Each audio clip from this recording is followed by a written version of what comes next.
Hey guys, welcome to Resource Point. आज हम लोग डिस्कस करने वाले हैं विजनाइज की करंट अफेयर्स जो कि हमारे दिसंबर मंथ की है।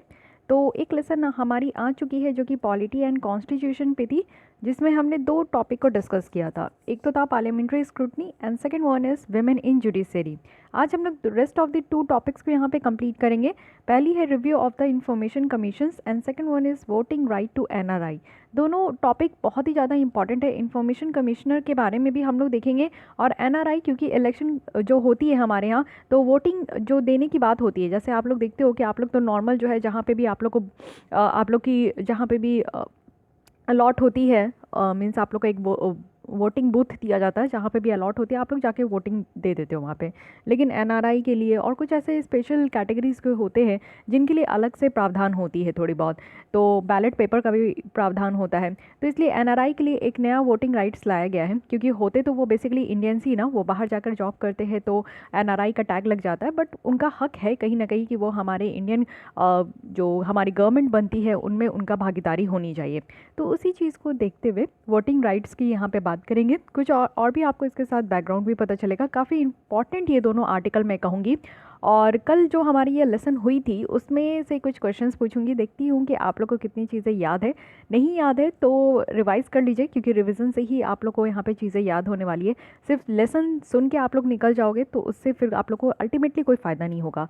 आप लोग को फ़ायदा कब होगा, जब चीज़ों को आप लोग रिवाइज़ करोगे और जब भी मैं यहाँ पे क्वेश्चंस पूछूंगी उसके आंसर आप लोग कमेंट बॉक्स में दोगे, तभी जाकर मुझे ऐसा लगेगा कि हाँ आप लोग एक सही ट्रैक पे चल रहे हो। चलिए पहले क्वेश्चंस देख लेते हैं, फिर हम लोग अपने टॉपिक पे वापस आएंगे।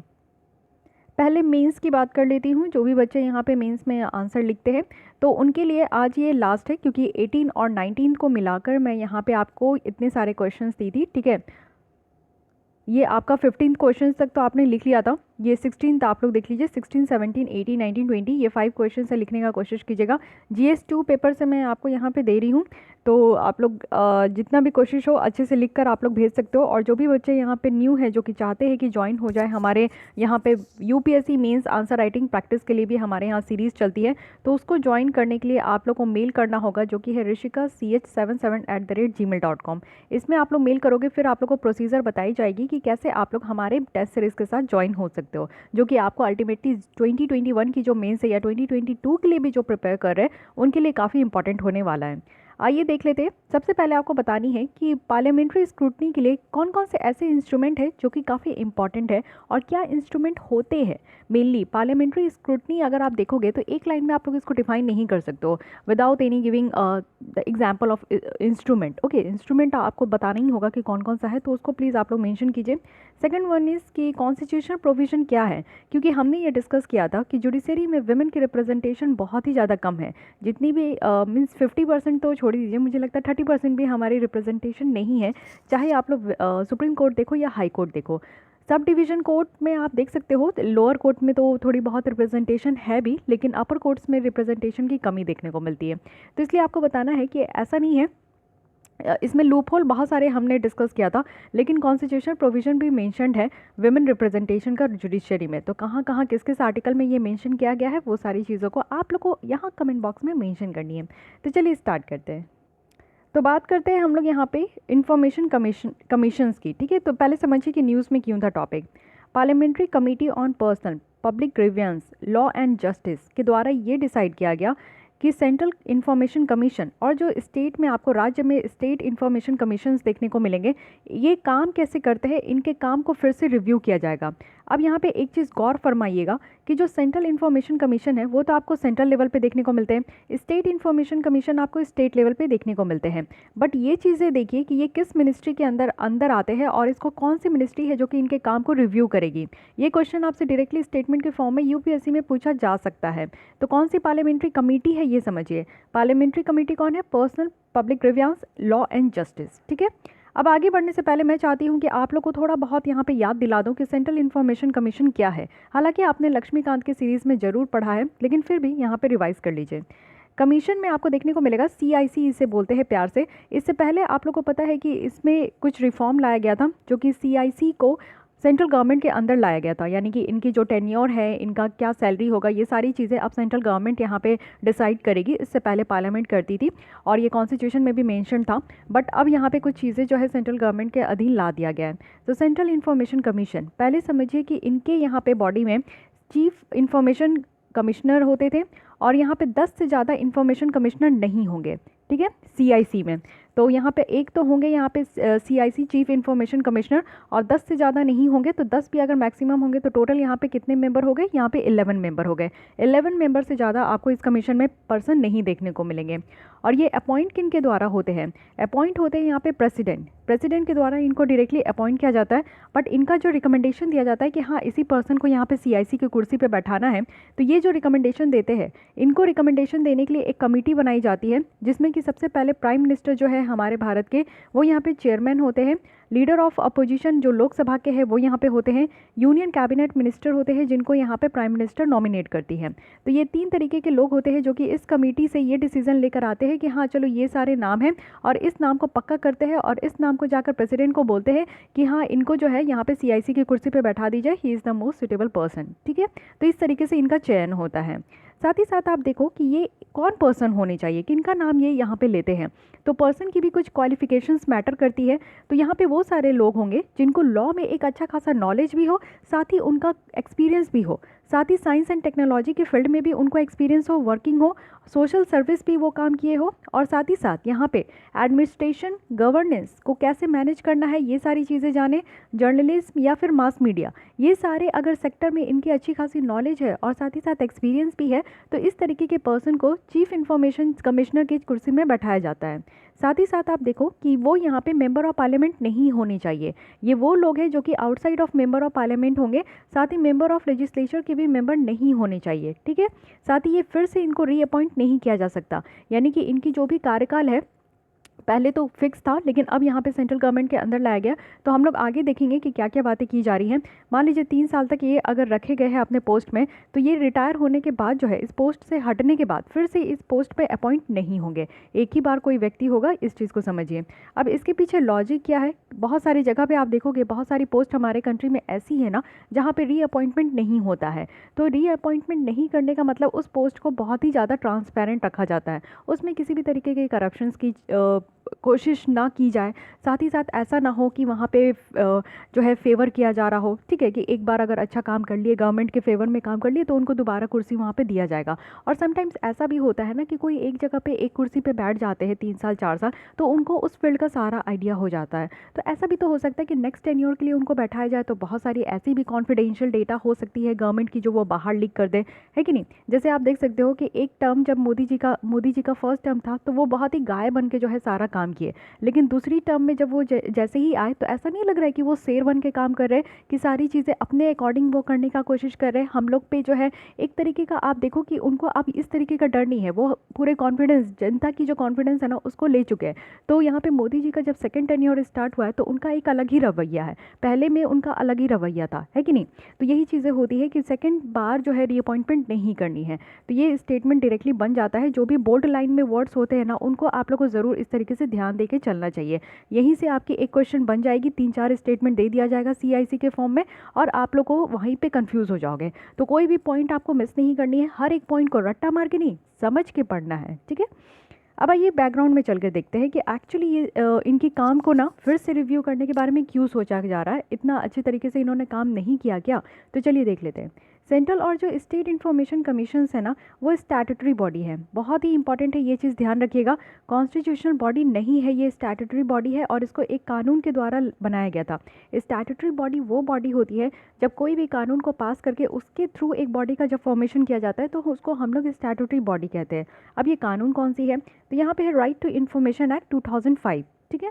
और ये आप लोग देखो कि फाइनल एपेलेट अथॉरिटी होते हैं राइट टू इन्फॉर्मेशन एक्ट के तहत। राइट टू इन्फॉर्मेशन एक्ट है क्या, देखिए आरटीआई के तहत आप लोग क्या करते हो कि जैसे आप लोग कि यूपीएससी की भी मेंस कॉपी जब आप लोग की फाइनल लिस्ट आ जाती है ना, मार्क्स आ जाता है और आप लोग सेटिस्फाइड नहीं होते, आप लोग को लगता है कि नहीं एथिक्स का पेपर तो अच्छा गया था बट 100 मार्क्स ही क्यों दिए, तो आप लोग आरटीआई यहाँ पे फाइल कर सकते हो यूपीएससी के तहत, या आप लोग कोई भी एग्जाम में कर सकते हो, ठीक है। आपका हक है, हम जो जनता है हमारा हक है कि हम किसी से भी, किसी भी बॉडी से हम लोग एक अपना जवाब मांगे अपने हक के लिए, तो हमारा हक बनता है ना कि हम जाने कि हमें तो अच्छा एग्ज़ाम गया था, हमें तो नहीं लग रहा था कि 100 मार्क्स ही चिपका देंगे, बट यूपीएससी ने कैसे 100 मार्क्स दिए, तो वो जानने का अधिकार है। तो आरटीआई फाइल करके आप अपनी कॉपी को जो है ना वहाँ पे फिर से देख सकते हो, ठीक है। और अगर दोबारा आपको चेक कराना हो कॉपी को, आपको लगे कि नहीं यहाँ पे तो गलत है, हालांकि ये चीज़ें यूपीएससी में नहीं होती है, जैसे आप लोग कॉलेज वगैरह में होंगे, स्कूल में होंगे, 10th 12th में भी होता है, तो आप लोग स्क्रूटनी उसके लिए कर सकते हैं, ठीक है। तो ये मैंने पहली वाली लेसन में आपको समझाई थी। तो यहाँ पे आरटीआई का मतलब ये होता है। साथ ही आप देखो इनके पास बहुत ज़्यादा पावर होता है, क्योंकि ये आरटीआई के तहत है और चीफ इन्फॉर्मेशन कमिश्नर है और साथ ही साथ इन्फॉर्मेशन कमिश्नर भी है, तो इनके पावर बहुत ज़्यादा होते हैं। पावर इवन ये भी है कि वो यहाँ पे पब्लिक इन्फॉर्मेशन ऑफिसर के ऊपर जो है ना पेनाल्टी भी इम्पोज कर देते हैं। साथ ही अगर लगता है कि पब्लिक इन्फॉर्मेशन ऑफिसर जो कि इन्फॉर्मेशन पब्लिक को देते हैं, वो अगर कोई भी तरीके का ऐसी इन्फॉर्मेशन दे दी जो उनको नहीं देना चाहिए, या फिर अगर पब्लिक मान रही है, हम जैसे जनता अगर हम अपनी हक के लिए अपना इन्फॉर्मेशन मांग रहे हैं और हमें इन्फॉर्मेशन नहीं प्रोवाइड किया जा रहा है ना, तो इनके ऊपर पेनाल्टी लगा दो। और साथ ही ऐसा लग रहा है कि पब्लिक इन्फॉर्मेशन ऑफिसर अच्छे तरीके से काम नहीं कर रहे ना, तो उनके अगेंस्ट में इंक्वायरी बैठा दो। इस तरीके का भी पावर होता है। और साथ ही साथ आप देखो इनके पास सिविल कोर्ट का भी सेम पावर होता है। सिविल कोर्ट का पावर कहने का मतलब है ना कि एक तो इनको पेनाल्टी दो कि ना बाबा इनको हटाना है, ये अच्छे से काम नहीं कर रहे, इनको जो है सस्पेंड कर सकते हैं। साथ ही साथ जो है इनके ऊपर कुछ पेनाल्टी फ़ाइन लगा दो कि 50,000 1 लाख तक का ये फ़ाइन यहाँ पे भरते रहेंगे। तो इस तरीके का अधिकार होता है सिविल कोर्ट का, ठीक है। अगर हम लोग बात करें चीफ इन्फॉर्मेशन कमिश्नर, इनको ज़रूरत है क्या कि वो पार्लियामेंट में एनुअल रिपोर्ट सबमिट करें। और इसी तरीके से राज्य में होते हैं स्टेट इन्फॉर्मेशन कमिश्नर, वो भी यही काम करते हैं कि अपने राज्य के जो स्टेट लेजिस्लेचर होते हैं उनमें वो इस तरीके का रिपोर्ट को, एनुअल रिपोर्ट को वहाँ पे सबमिट करते हैं। और काम जो ये करते हैं, ये ministry of personal training in centre और सर्विस डिपार्टमेंट इन स्टेट में काम करते हैं, ठीक है। साथ ही साथ आप देखो ये जो रिपोर्ट यहाँ पे पार्लियामेंट में दिया जाता है ना, इनमें जो है डिस्कस भी होता है, जैसे कितने लोग जो है हमारी जनता किस किस क्षेत्र में उन्होंने आरटीआई फाइल किया, और उस कंपनी की तरफ से, कंपनी बोल रही उस बॉडी की तरफ से कितने कैसे जो है इन्फॉर्मेशन प्रोवाइड किए गए, हर एक चीज़ उस फाइल में होता है, हर एक चीज़ उस रिपोर्ट में होता है। तो इसको पार्लियामेंट में और स्टेट लेजिस्लेचर में इसको बाकायदा डिस्कस भी किया जाता है।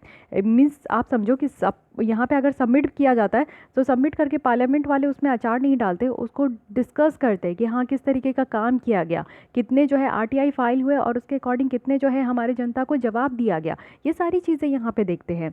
अब क्या है ना कि फर्स्ट टाइम ऐसे देखने को मिल रहा है कि ये जो बॉडी का फंक्शनिंग है ना वो इतनी बेटर तरीके से नहीं है, यानी कि पार्लियामेंट्री कमेटी के द्वारा इसको स्क्रूटनाइज़ किया गया और फिर उसके बाद उससे पता चला कि नहीं इतना बेटर तरीके से काम नहीं कर रहे हैं, जिस मकसद के लिए इनको बनाया गया था उस मकसद पे ये खड़े नहीं हो रहे हैं। समझ रहे हैं ना आप मैं क्या कहना चाह रही हूँ। तो अब यहाँ पे देखते हैं कि क्यों यहाँ पे ज़रूरत पड़ा कि इनकी फंक्शनिंग को स्क्रूटनाइज़ किया जाए। सबसे बड़ी बात तो ये है क्योंकि पहली बार ऐसा स्क्रूटनाइज़ किया गया, इससे पहले तो आपने कभी नहीं सुना होगा कि ऐसा कुछ हुआ है। तो पहली बार इनका काम कार्यकाल देखा गया।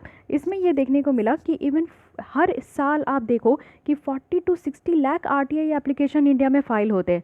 मीन्स आप समझ सकते हो कि हर एक लोग को तो यहाँ पे परेशानी है ही, और कहीं ना कहीं किसी न किसी जनता की किसी न किसी बात को लेकर कसक हो जाता है। अब सबसे बड़ा कसक इस बार क्या रहा कि पीएम केयर्स जो फंड बनाया गया था कोविड-19 के दौरान, जिसमें ये कहा गया था कि लोगों को यहाँ पे मदद करने के लिए जो भी कंट्रीब्यूट करना चाहते हैं वो कंट्रीब्यूट करें। तो जनता के द्वारा, तो मोदी जी के द्वारा पैसा ले लिया गया पीएम केयर्स फंड में, और जब जनता जवाब मांगी कि कितना वहाँ पे इकट्ठा हुआ और उसका सरकार क्या करेगी, कैसे यूज़ करेगी, तो सरकार ने डायरेक्ट मुँह पे आके मना कर दिया कि हम तो नहीं बताएंगे कि आपने हमें कितना पैसा दिया, हमारे जेब में आपके कितने पैसे आए हम तो नहीं यहाँ पे क्लियर करेंगे। अब ये क्या हो गया, अब आप समझिए हमारी पैसे और हम ही को आप नहीं बता रहे हो। तो इसके लिए बहुत ज़्यादा आरटीआई फाइल हुआ था, बहुत सारे लोग यहाँ पे आरटीआई फाइल किए थे कि हम लोग इतना ज़्यादा पैसा अगर कंट्रीब्यूट किए तो बताइए। तो अब ज़्यादा या कम की बात नहीं होती, ये हमारा अधिकार है। हमने अगर 5 रुपये भी दिया है ना तो सरकार को बताना चाहिए ना कि वो 5 रुपये का वो क्या करेंगे। तो वही चीज़ें हैं। तो टोटल आप लोग देखो कि हर साल ऑन एन एवरेज यहाँ पे 40 to 60 lakh RTI applications India में फाइल होते हैं। और जो फाइनल एपलेट अथॉरिटी है ना, उनकी इफेक्टिव फंक्शनिंग यहाँ से देखने को मिलती है कि वो प्रॉपर इंप्लीमेंट कर रहे हैं कि नहीं। अगर 40 से 60 लाख आरटीआई फाइल हो रहे हैं, इट मीन्स कि 40 से 60 लाख जो है आंसर भी देना है, आंसर भी करना है, यहाँ पे उनको बताना भी है। तो इस तरीके से काम हो रहा है कि नहीं।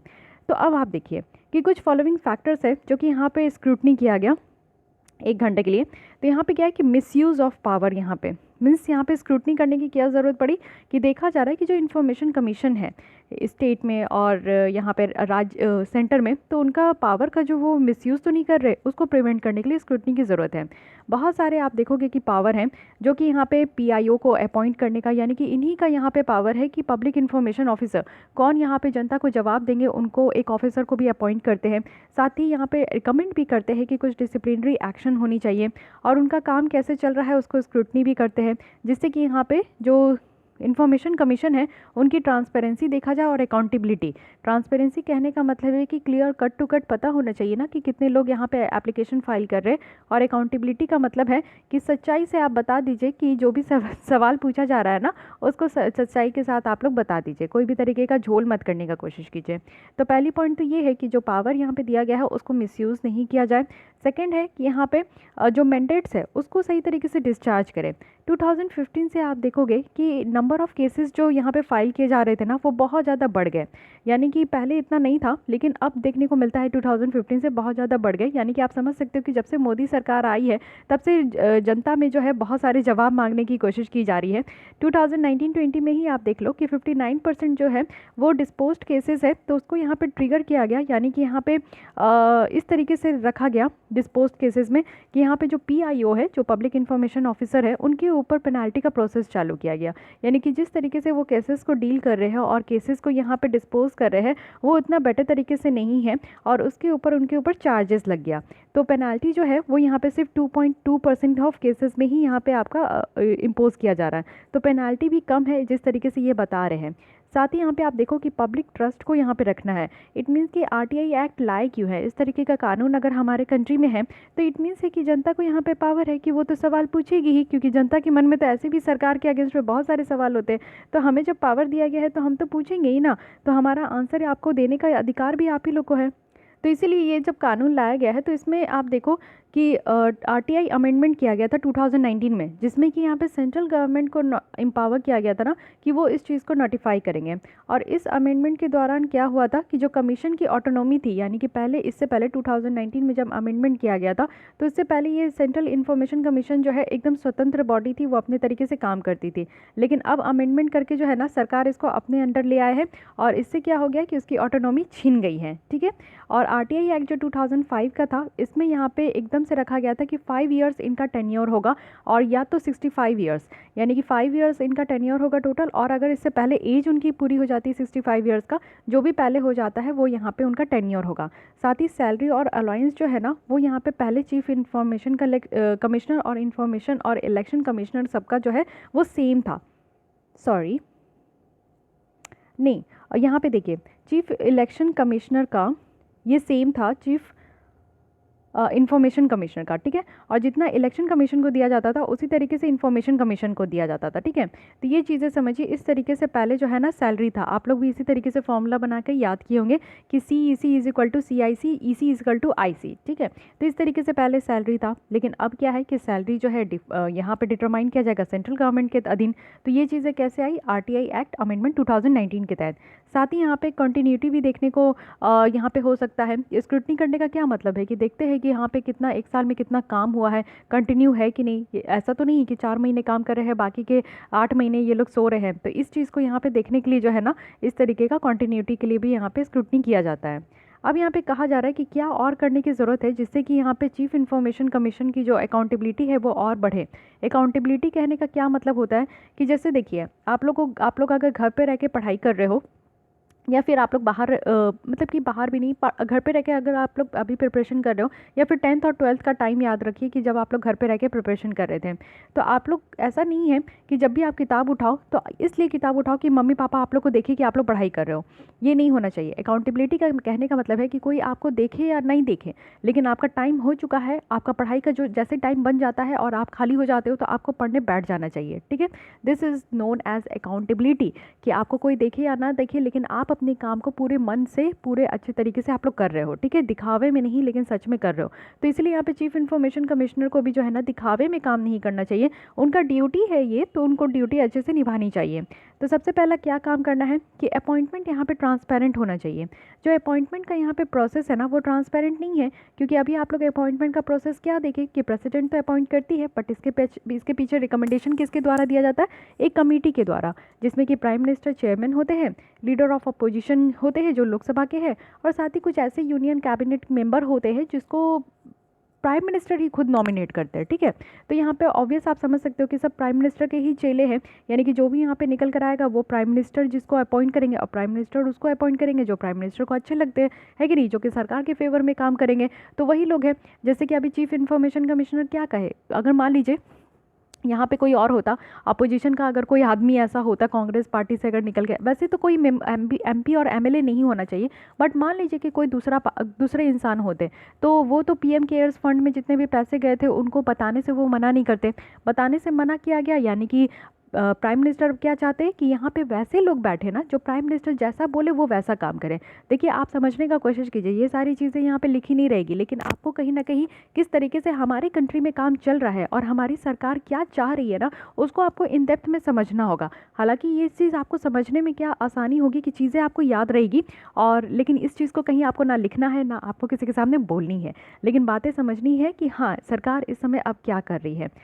साथ ही एक केस था सुप्रीम कोर्ट का, union of India versus Namit Sharma case 2013 का, जहाँ पे ये डायरेक्ट किया गया था ना कि एक सिलेक्शन कमेटी होनी चाहिए जिसमें कि कुछ रेलिवेंट फैक्ट हो पब्लिक डोमेन में, यानी कि आप एक समझो कि उनको एक ऐसी सिलेक्शन कमेटी होनी चाहिए जिसमें कि जो भी कैंडिडेट हो ना उनको उनकी पब्लिक लाइफ एमिनेंट हो, नॉलेज और एक्सपीरियंस उनको बहुत ज़्यादा हो, वैसे लोगों को यहाँ पे सेलेक्ट करना चाहिए। बट यहाँ पे तो सरकार अपने अकॉर्डिंग सेलेक्ट कर रही है, ठीक है। तो पहली चीज़ ये है कि जो अपॉइंटमेंट सिलेक्शन प्रोसेस है उसको यहाँ पे ट्रांसपेरेंट करने की ज़रूरत है। सेकंड है कि यहाँ पे बैलेंस्ड कंपोजिशन होनी चाहिए। प्रिस्क्राइब जो क्राइटेरिया रखा गया है अपॉइंटमेंट का इंफॉर्मेशन कमीशन का, ये बहुत ही ज़्यादा ब्रॉड है। आप देखो कि चीफ इन्फॉर्मेशन कमिश्नर्स के जो 84% और इन्फॉर्मेशन कमिश्नर के जो 59% है ना, वो गवर्नमेंट ऑफिशियल्स के ही रिटायरमेंट लोग होते हैं। जो गवर्नमेंट ऑफिशियल्स के रिटायर्ड लोग हो जाते हैं वो यहाँ पे आकर बैठ जाते हैं। तो जो सर्च कमीशंस है, सर्च कमेटी जो बैठाई गई थी वो यहाँ पे शॉर्टलिस्ट करती है कुछ पर्सन को, जो कि सिर्फ यहाँ पे ब्यूरोक्रेट्स ही होते हैं। तो अब आप लोग समझ ही सकते हो कि अगर आप लोग इस फील्ड में जा रहे हो तो आगे चल के आपकी यहाँ पे उम्मीद है कि एक कुर्सी आपकी यहाँ पे भी बनाई गई है, ठीक है। तो कंपोजिशन को यहाँ पे बैलेंस करने की ज़रूरत है, बहुत ही ज़्यादा यहाँ पे ब्रॉड देखने को मिलता है। थर्ड यहाँ पे बताया जा रहा है कि जो भी केसेस यहाँ पे एलोकेट की जाती है कमिश्नर्स का, वो यहाँ पे एक्सपर्टीज़ उस मैटर के होने चाहिए, ठीक है। ऐसा नहीं है कि किसी को भी रख दिए, उस मैटर के सच में एक्सपर्टीज़ होनी चाहिए। 2013 में सुप्रीम कोर्ट के द्वारा ये कॉग्निजेंस लिया गया था कि जो ऑर्डर यहाँ पे पास किया जा रहा है इंफॉर्मेशन कमीशन के द्वारा वो बहुत ही पुअर क्वालिटी का है, और चीफ इन्फॉर्मेशन कमिश्नर को ये इंश्योर करना चाहिए कि जो भी यहाँ पे मैटर है ना उसमें जो भी लोग सुन रहे हैं वो यहाँ पे कम से कम लीगल एक्सपर्टीज़ होनी चाहिए, ठीक है। तो सुप्रीम कोर्ट के द्वारा अब ऐसा कह दिया गया है कि पुअर यहाँ पे क्वालिटी है, तो आप लोग समझ सकते हो कि बहुत बड़ी बात कही गई है। नेक्स्ट यहाँ पे पॉइंट ये रखा गया है कि जो ऑप्टिमल कैपेसिटी है चीफ इन्फॉर्मेशन कमीशन का उसको इंश्योर करना चाहिए। 2011 में सेंट्रल इन्फॉर्मेशन कमीशन के द्वारा एक एनुअल नॉर्म्स को सेटअप किया गया था, और वो अपने आप में ही जिसमें कि वो यहाँ पे 3200 केसेस पर कमिश्नर में बांट दिए थे पर ईयर। जैसे कि यहाँ पे 10 से ज़्यादा इन्फॉर्मेशन कमीशन नहीं होनी चाहिए, तो 10 भी है ना, तो यहाँ पे हर एक इंसान के ऊपर 3200 केसेस जो है यहाँ पे बांट दिया गया था कि एक इंसान एक साल में 3200 केसेस को जो है डिस्पोज करेंगे। ये नॉर्म्स को यहाँ पे एक्सेप्ट करना चाहिए सारे इन्फॉर्मेशन कमिश्नर्स के द्वारा, बट अभी तक ऐसा नहीं किया गया, तो ये भी एक बहुत बड़ी बात है।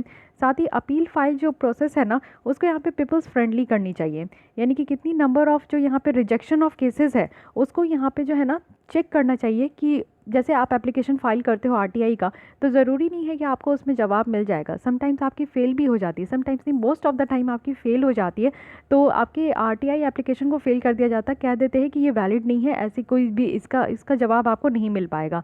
तो क्यों नहीं मिल पाएगा इसका भी तर्क वितर्क देना चाहिए, है कि नहीं। तो ये सारे पॉइंट्स हैं यहाँ पे जो कि बताया गया है कि क्यों हमारे यहाँ जो है ना कैसे हम लोग जो है यहाँ पे चीफ इन्फॉर्मेशन कमिश्नर के वर्किंग को ठीक कर सकते हैं। कंक्लूजन में बताया जा रहा है कि ये सारी चीज़ों को इंश्योर करते हुए सारे जो पब्लिक अथॉरिटी है उनको अपनी फंक्शनिंग को डिस्चार्ज करना चाहिए इस तरीके से कि वो पब्लिक इंटरेस्ट को अपहोल्ड कर सके। साथ ही ये काफ़ी ज़्यादा इंपॉर्टेंट है कि जो यहाँ पे चीफ इन्फॉर्मेशन कमिश्नर है ना, वो यहाँ पे लोगों के लिए ज़रूर अकाउंटेबल हो। यानी कि लोग अगर यहाँ पे कुछ भी सवाल का जवाब मांग रहे हैं और एटलीस्ट अपने क्वेरीज़ को वो अगर पूरा करना चाह रहे हैं, तो यहाँ पे चीफ इन्फॉर्मेशन कमिश्नर को जो है यहाँ पे उनकी मदद करनी चाहिए, क्योंकि यही काम करने वो बैठे और यही काम नहीं करेंगे तो फिर क्या फ़र्क पड़ता है कि नहीं। साथ ही साथ यहाँ पे आप लोग देखिए कि एक कानून के बारे में भी समझ जाइए, RTI act 2005। Previous year prelims में आप देखोगे तो इससे क्वेश्चंस बने हुए थे। आरटीआई एक्ट जो 2005 में आया था, ये आप लोग देखो कि ये गवर्नेंस सिटीजन सेंट्रिक है, ठीक है। और इसमें जो सिटीजन्स हैं उनके पास ये पावर दिया गया है कि वो यहाँ पे पब्लिक अथॉरिटी से इन्फॉर्मेशन ले सकते हैं। साथ ही ये एक ग्रीवियंस रिड्रेसल भी आप कह सकते हो। जैसे कि आप लोग हर एक तरीके से देखते हो कि जो भी कानून आता है ना, उसमें एक पॉइंट आप चिपका दिया जाता है ग्रीवियंस रिड्रेसल, बट आप लोग भी समझते हो कि ये सिर्फ एक पॉइंट होता है जो कि अच्छा लगता है कानून में, इसलिए लोग जो है यहाँ पे जो ड्राफ्टिंग कमेटी होती है वो शायद इसको आप चिपका देते हैं। हालांकि इस तरीके का काम तो होता नहीं है। तो ग्रीवियंस रिड्रेसल है, कहने का मतलब है कि आपको अगर कोई भी समस्या है तो आप यहाँ पे अपनी कंप्लेंट जो है लिखा सकते हो। तो यहाँ पे इस तरीके का इसको आप कह सकते हो कि आरटीआई क्या है, एक ग्रीवियंस रिड्रेसल है। आरटीआई एप्लीकेंट जो है ना, उनको ज़रूरी नहीं है कि उनको सारी रीज़न दिया जाए, यानी कि जो भी आप इन्फॉर्मेशन चाह रहे हो आपको एक एक पॉइंट का रीज़न आपको यहाँ पे दिया जाए, ये ज़रूरी नहीं है। पब्लिक अथॉरिटीज़ जो है उनको मैंडेट किया गया है कि वो यहाँ पे कुछ इन्फॉर्मेशंस को डिस्क्लोज़ कर सकते हैं, जैसे कि यहाँ पे फिनेंशियल इन्फॉर्मेशंस की क्या फंक्शन है, स्ट्रक्चर है, पावर है, ड्यूटीज़ है उनके ऑफिसर्स का, तो ये सारी इन्फॉर्मेशन को वो डिस्क्लोज़ कर सकते हैं। साथ ही यहाँ पे अथॉरिटीज़ होते हैं ना, जो कि यहाँ पे इन्फॉर्मेशन को सप्लाई करने के लिए रिस्पॉन्सिबल होते हैं, तो वो होते हैं पीआईओ। इट मीन्स कि पब्लिक अथॉरिटी, यहाँ पे पब्लिक इन्फॉर्मेशन ऑफिसर होते हैं। पब्लिक इन्फॉर्मेशन ऑफिसर को यहाँ पे जो है मैंडेट किया गया है कि वो इन्फॉर्मेशन को सप्लाई करेंगे, वो भी 30 डेज़ के विदिन। यानी कि जब भी आप एप्लीकेशन फॉर्म फाइल करते हो तो 30 दिन के अंदर आपको आपका जवाब मिल जाना चाहिए। अपील मैकेनिज्म भी है कि अगर इन्फॉर्मेशन यहाँ पे जो दिया गया है वो इस 30 दिन के अंदर अगर नहीं दिया गया ना, तो आरटीआई जो एप्लीकेंट होते हैं वो यहाँ पे आपके अगेंस्ट में, और डिसीजन जो यहाँ पे पीआईओ का है उसके अगेंस्ट में वो केस भी फाइल कर सकते हैं। तो फर्स्ट अपील अथॉरिटी अगर हम लोग देखें तो फर्स्ट अपील जो है वो यहाँ पे पब्लिक अथॉरिटी के पास ही होता है, और फर्स्ट एपलेट जो अथॉरिटी है वो यहाँ पे होंगे किसके साथ, ऑफिसर सीनियर जो उस रैंक के होंगे, सीपीआईसी के रैंक में, सीपीआईओ के रैंक में जो होंगे ना उसके ये सीनियर होंगे। फाइनल एपेलेट अथॉरिटी है, यानी कि यहाँ पे कौन है कि चीफ इन्फॉर्मेशन कमीशन है, जो कि एक स्टैट्यूटरी बॉडी है। इनके पास आप देखोगे कि यहाँ पे चीफ इन्फॉर्मेशन कमिश्नर भी है, जो कि यहाँ पे असिस्ट करते हैं कि 10 इन्फॉर्मेशन कमिश्नर से ज़्यादा नहीं होना चाहिए। और वो यहाँ पे साथ ही साथ आप देखोगे कि सेंटर में प्रेसिडेंट के द्वारा अपॉइंट होते हैं और स्टेट में गवर्नर के द्वारा अपॉइंट किया जाता है। तो ये दोनों पॉइंट आपको याद रखना है, ठीक है। अपील मैकेनिज्म का तो ये जो फंडा दिया गया है इसका मतलब यही है कि आप लोग अगर अपील करते हो ना, तो आप लोग को एक टाइम टारगेट है कि 30 दिन के अंदर आपको जवाब मिल जाना चाहिए। अगर आपको जवाब नहीं मिल रहा है तो आप लोग को फिर इसके अगेंस्ट में भी केस फाइल करने का अधिकार है, ठीक है। तो इतनी बातें आपको ध्यान रखनी है। आई होप कि आपको समझ में आ रहा होगा इन्फॉर्मेशन कमिश्नर के बारे में जो हमने बात की है। सबसे पहले चीफ इन्फॉर्मेशन कमिश्नर और इन्फॉर्मेशन कमिश्नर के बारे में हमने स्टैटिक देखी है, और साथ ही साथ ये न्यूज़ में क्यों है, क्योंकि इनका काम अप टू द मार्क नहीं हो रहा है, इसलिए इसको देखा जा रहा है कि इसमें क्या क्या चीज़ें जो है अप टू द मार्क नहीं है। क्यों इस बार जो है स्क्रूटनाइज़ किया गया, क्योंकि आप लोग देख ही रहे हो ये सारे पॉइंट है कि इनका पावर बहुत ज़्यादा है, तो ऐसा ना हो कि मिसयूज़ हो जाए। साथ ही कुछ यहाँ पे मैंडेट भी किया गया है कि उनको कौन कौन से काम को यहाँ पे डिस्चार्ज करना है, तो वो काम वो डिस्चार्ज कर रहे हैं कि नहीं। साथ ही पब्लिक ट्रस्ट को बनाए रखना है, क्योंकि हमें कुछ सवाल का जवाब चाहिए तो वो हम किससे मांगेंगे, डायरेक्ट मोदी जी के पास तो नहीं जाएंगे, या फिर उनको तो फ़ोन नहीं लगाएंगे, नंबर भी नहीं पता है, नंबर भी नहीं पता होता है तो हर टाइम अपनी नंबर चेंज करते हैं, तो फिर कैसे होगा, है कि नहीं। तो यही एक ऐसा बॉडी है जिसमें कि हमारा एक ट्रस्ट है कि चलो कुछ भी जवाब चाहिए तो चले जाते हैं। साथ ही ट्रांसपेरेंसी रेगुलर रहे, ऐसा नहीं है कि वो बीच बीच में करप्शन का भी काम करे। अब ऐसी बॉडी अगर करप्शन में संलिप्त होगी तो आप लोग समझ सकते हो कि हमारा भारत कहाँ जाएगा। साथ ही क्या हमें करने का ज़रूरत है, तो जो यहाँ पे अपॉइंटिंग प्रोसेस है ना उसको थोड़ा ट्रांसपेरेंट कर दे तो बेटर रहेगा। कंपोजिशन को यहाँ पे बैलेंस्ड करके रखें। साथ ही यहाँ पे जो केसेस है वो सारे केसेस को यहाँ पे एक्सपर्टीज़ के द्वारा ही डिसॉल्व करना चाहिए, डिस्पोज करना चाहिए। और साथ ही साथ यहाँ पे जो ऑप्टिमल कैपेसिटी है इंफॉर्मेशन कमीशन का उसको इंश्योर करना ज़रूरी है, और जो अपील फाइलिंग प्रोसेस है ना उसको भी यहाँ पे पीपल फ्रेंडली बनाना चाहिए। तो इतनी सारी बातें हैं जो आपको ध्यान में रखने की ज़रूरत है। अब आते हैं हम लोग वेरी नेक्स्ट आर्टिकल, जो कि है वोटिंग राइट्स टू एनआरआईज। पहले आप लोग समझिए कि न्यूज़ में क्यों है, क्योंकि न्यूज़ में क्यों है अगर आप लोग को ये चीज़ें याद रह जाएगी ना, तो आई एम डैम श्योर कि आपको कंटेंट भी अपने आप थोड़ा बहुत रिफ्लेक्ट हो जाएगा। रिसेंटली क्या हुआ है कि इलेक्शन कमीशन के द्वारा ये अप्रोच किया गया है मिनिस्ट्री ऑफ लॉ को कि वो यहाँ पे एनआरआई को परमिट करे कि वो अपने वोट्स भी कास्ट कर सकते हैं ओवरसीज़ से। और कैसे कर सकते हैं? तो पोस्टल बैलेट के थ्रू वो यहाँ पे अपना वोट दे सकते हैं। बहुत अच्छी बात है। अब आइए देखते हैं कि पोस्टल बैलेट है क्या। पहले ये बेसिक चीज़ें समझ जाइए। ये एक टाइप का वोटिंग होता है जो कि यहाँ पे electronically transmitted postal ballot paper के थ्रू होता है। यानी कि जैसे कि ये आपका इलेक्ट्रॉनिकल ई बैलेट पेपर आप कह सकते हो, जो कि यहाँ पे इलेक्ट्रॉल्स को यहाँ पे डिस्ट्रीब्यूट किया जाता है और फिर इसको रिटर्न किया जाता है पोस्ट के द्वारा। इसके अंदर क्या है, इलेक्ट्रॉनिकली ट्रांसमिटेड पोस्टल बैलेट के अंदर क्या है ना कि एक पोस्टल बैलेट होता है जो कि इलेक्ट्रॉनिकली डिस्पोज किया जाता है। जैसे आप लोग को ईमेल जीमेल के थ्रू जो है ये आपको एक बैलेट, ये आपको एक पेपर मिल गया, ठीक है। इसमें सारे उम्मीदवार का नाम लिखा रहता है, जो भी कैंडिडेट खड़े होते हैं।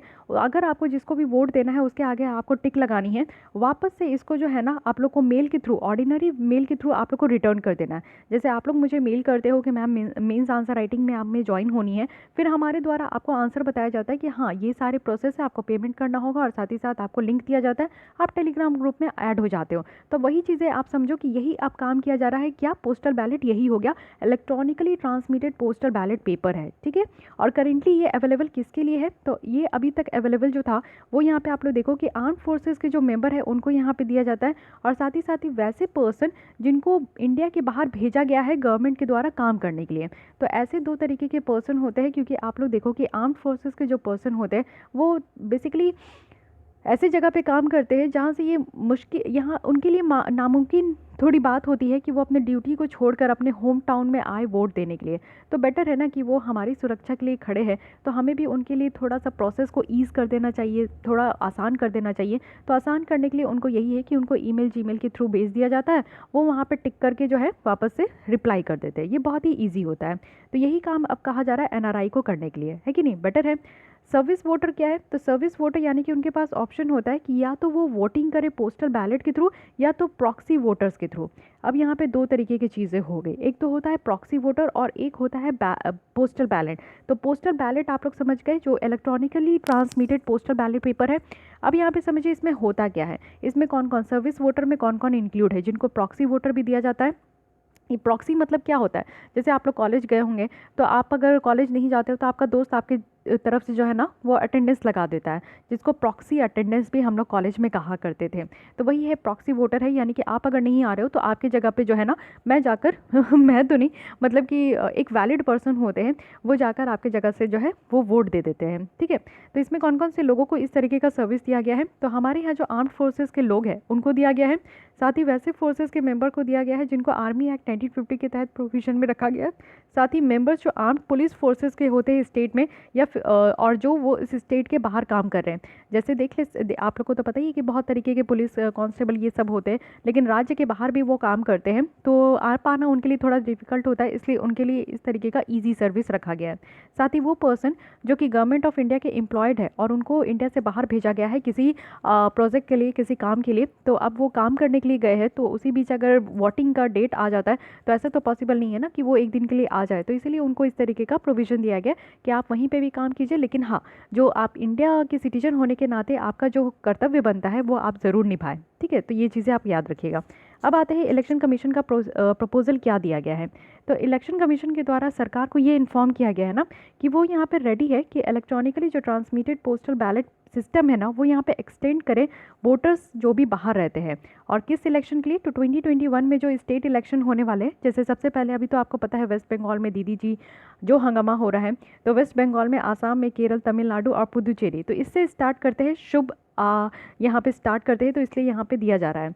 और ये जो इलेक्ट्रॉनिकली ट्रांसमिटेड पोस्टल बैलेट जो सिस्टम है ना ये ओवरसीज़ वोटर्स को दिया जाएगा जो हमारे इंडिया में नहीं बाहर रह रहे हैं।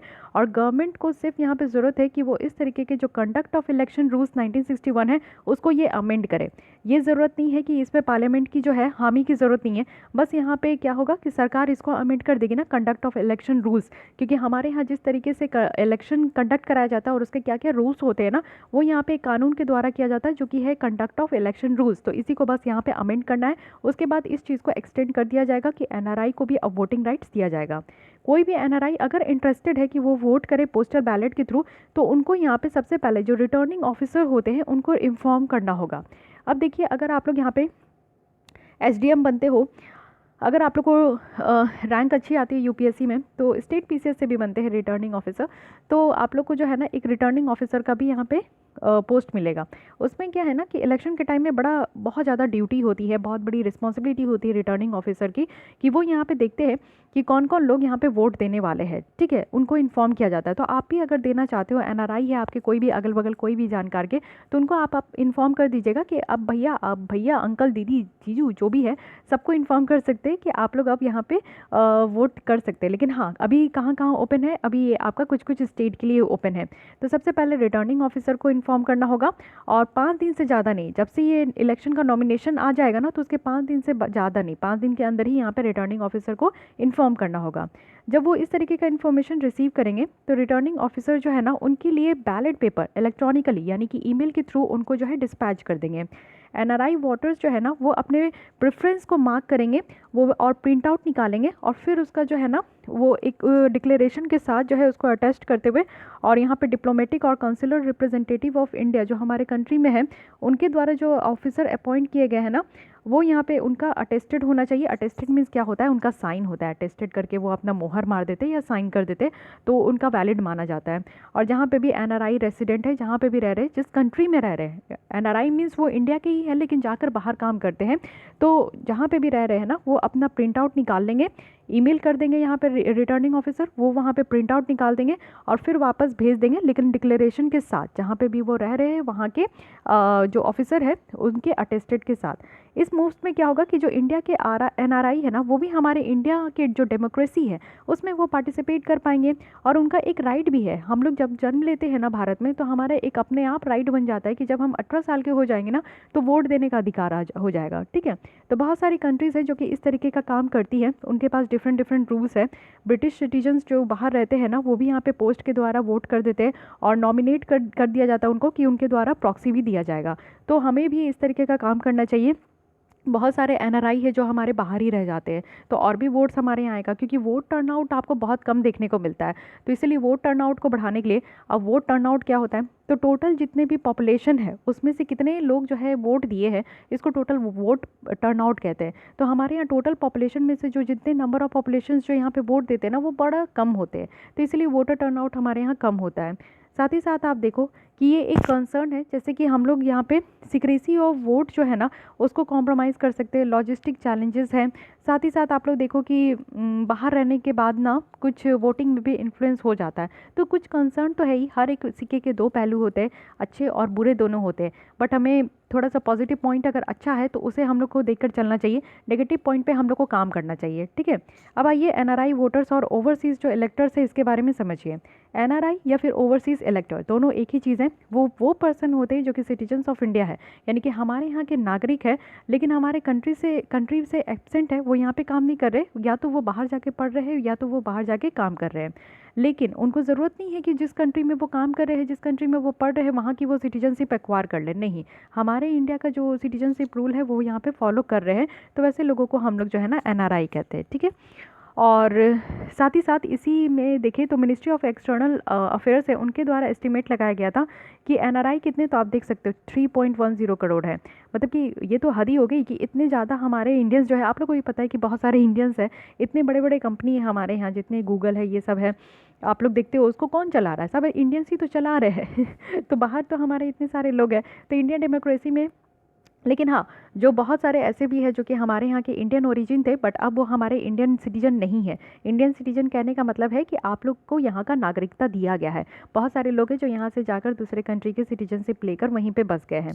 तो एनआरआई वही लोग होते हैं जो कि हमारे यहाँ का सिटीजनशिप उनको दिया गया है। लास्ट लोकसभा इलेक्शन में आप देखोगे तो रफली 25,000 जो है ना उसमें से वो इंडिया आए थे इंडिया वोट देने के लिए, तो 25,000 ऐसे आए थे इंडिया वोट देने के लिए। तो आप लोग सोचिए कि बहुत सारे हैं जो कि और वोट देना चाहते हैं, बट किसी न किसी प्रॉब्लम के कारण वो नहीं आ पाते होंगे। तो करंट प्रोसेस ऑफ वोटिंग अगर हम लोग एनआरआई का देखें तो वोटिंग राइट्स जो एनआरआई के लिए था वो यहाँ पे सिर्फ 2011 में ही इंट्रोड्यूस किया गया था, और रिप्रेजेंटेशन ऑफ पीपल एक्ट जो 1950 का है उसको यहाँ पे अमेंड करके एक एनआरआई जो है ना हमारे कॉन्स्टिट्यूंसी में वो वोट कर सकते हैं, और जहाँ से वो रहते हैं वहीं से, तो ऑब्वियस जहाँ से रह रहे हैं उसी कॉन्स्टिट्यूंसी में उनका नाम आएगा तो वहीं से वो यहाँ पे वोट कर सकते हैं। She can only vote in person and will have to produce her passport. Yes, obvious है कि उनको अपना पासपोर्ट दिखाना होगा। साथ ही पहले क्या था कि representation of people amendment bill 2017 लाया गया था, जिसमें कि प्रॉक्सी वोटिंग को जो है ना ओवरसीज इंडियंस को यहाँ पे बढ़ाने की बात की जा रही थी, लेकिन उसी बीच जो है 16 लोकसभा डिसॉल्व हो गया था। तो आप लोग को पता है कि जो भी बिल अगर लोकसभा में जनरेट होता है और वो लोकसभा से पास होकर अगर राज्यसभा में चला गया और उसी बीच क्या हुआ कि अगर लोकसभा डिसॉल्व हो गया ना तो वो बिल भी लैप्स हो जाता है। यानी कि फिर से जब नया 17th लोकसभा बना है तो इस बिल को अगर पास कराना है तो फिर से ये बिल को लाया जाएगा, फिर से उस पर डिबेट डिस्कशन होगा, फिर से उसको जो है वोटिंग राइट दिया जाएगा और फिर से उसको जो है लोकसभा से पास करा के राज्यसभा में भेजा जाएगा। ठीक है, ये तो बेसिक कंसेप्ट है कि कब बिल लैप्स होता है कब बिल लैप्स नहीं होता है, तो ये क्राइटेरिया आपको पता होना चाहिए। सेकंड, अगर इसका अपोजिट बताए कि मान लीजिए कि कोई एक बिल है जो राज्यसभा से जनरेट हुआ है, यानी कि राज्यसभा से जनरेट हुआ, उससे पास हो गया और लोकसभा के पास चला गया, और जब चला गया और मान लीजिए कि उसी समय लोकसभा डिसॉल्व हो गया ना, तो ये वाली जो बिल है ना वो आपका लैप्स नहीं होगा, क्योंकि लोकसभा पे गया ही है लेकिन अभी उस पर डिबेट डिस्कशन नहीं हुआ है। जब नया लोकसभा यहाँ पे बनेगा तो वो यहाँ पे जो बिल राज्यसभा से पास हो गया था ना वो लोकसभा में फिर वहाँ से डिस्कशन में स्टार्ट होगा। ठीक है, तो ये थोड़ा सा आपका डिफरेंस है। मैं इस चीज़ को पढ़ा चुकी हूँ पॉलिटी में, आप लोग देखे हो तो वेल एंड गुड, नहीं देखे हो तो एक बार फिर देख लीजिएगा कि इस चीज़ को समझने की कोशिश कीजिए। लोकसभा और राज्यसभा, जब लोकसभा से कोई बिल अगर निकलता है, मीन्स लोकसभा में बिल अगर इंट्रोड्यूस होता है, उस पर डिबेट डिस्कशन होता है, वोटिंग होता है और तब पास हो जाता है ना, तो अगर पास हो गया और राज्यसभा में चला गया लेकिन उसी बीच अगर लोकसभा डिसॉल्व हो गया तो ये बिल भी लैप्स हो गया। ठीक है, क्यों लैप्स हो गया इसके पीछे समझिए, क्योंकि जब राज्यसभा में जाता है ना तो राज्यसभा से गया और राज्यसभा से भी पास हो गया तो ये बिल तब तक एक्ट नहीं बनता है जब तक प्रेसिडेंट इसके ऊपर साइन नहीं करते हैं। जैसे ही प्रेसिडेंट इसके ऊपर साइन कर दिया तो एक्ट बन गया। लेकिन समटाइम्स आप देखते हो कि ये भी एक प्रोविजन है कि प्रेसिडेंट को अगर उस बिल में कुछ खामियां लगती है ना तो वो वापस से बिल को रिफंड कर देते हैं, यानी कि रिकन्सिडरेशन के लिए भेज देते हैं लोकसभा के लिए। तो अगर बताइए कि इसी बीच अगर लोकसभा यहाँ पे डिसॉल्व हो गया तो प्रेसिडेंट फिर किसको रिकन्सिडरेशन के लिए भेजेंगे, रिकमेंडेशन के लिए भेजेंगे, सॉरी रिकन्सिडरेशन के लिए भेजेंगे, किसको भेजेंगे, कहाँ भेजेंगे, है कि नहीं। तो इसीलिए यहाँ पे आपका जो है ना ये चीज़ों को ख़त्म कर दिया जाता है, यानी कि ये लैप्स हो जाता है। लेकिन सेम प्रॉब्लम आपका राज्यसभा के साथ नहीं है। ठीक है, आई होप कि आपको समझ में आ गया होगा। नेक्स्ट हम लोग स्टार्ट करने वाले हैं इंटरनेशनल रिलेशन, बट आज के लिए इतने ही। ये दोनों आर्टिकल आई होप कि आपको समझ में आया होगा। वोटिंग राइट अब एनआरआई को भी दिया जा रहा है। अब इसमें इंपॉर्टेंट ये है कि आप लोग यहाँ पे पोस्टल बैलेट के बारे में समझिएगा कि ये है क्या। इलेक्ट्रॉनिकली ट्रांसमिटेड पोस्टल बैलेट के बारे में आपको क्लियर होना चाहिए कि ये आपको इलेक्ट्रॉनिकली डिस्पैच किया जाएगा और फिर आपको भी जो है ना ऑर्डिनरी मेल के थ्रू रिटर्न करना होगा। और अगर आपको वोट करना है हमारे यहाँ किसी भी स्टेट लेजिस्लेटिव इलेक्शन में तो आपको सबसे पहले जो है रिटर्निंग ऑफिसर जो है उनको इन्फॉर्म करना होगा, और जैसे ही इलेक्शन का नोटिफिकेशन आउट होगा उसके विदिन 5 डेज आपको यहाँ पे इन्फॉर्म करना होगा।